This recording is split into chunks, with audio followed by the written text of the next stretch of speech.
أم كنتم شهداء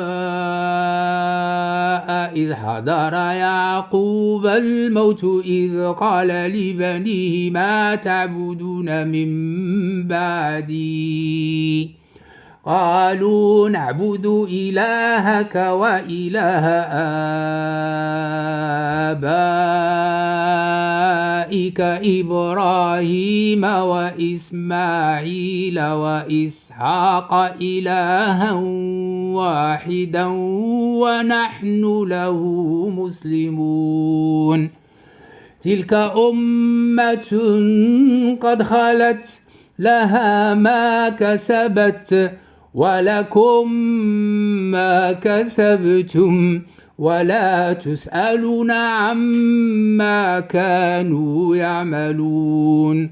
وقالوا كونوا هودا أو نصارى تهتدوا قل بل ملة إبراهيم حنيفا وما كان من المشركين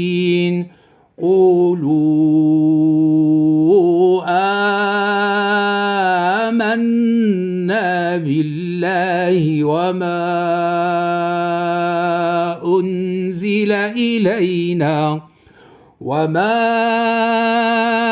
أنزل إلى إبراهيم وإسماعيل وإسحاق ويعقوب والأسباط وما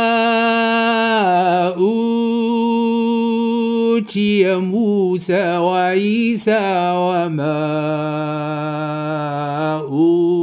أوتي النبيون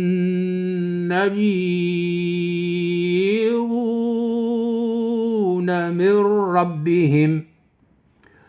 لا نفرق بين أحد منهم ونحن له مسلمون فإن آمنوا بمثل ما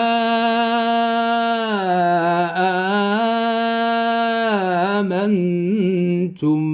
به فقد اهتدوا وإن تولوا فإنما هم في شقاق فسيكفيكهم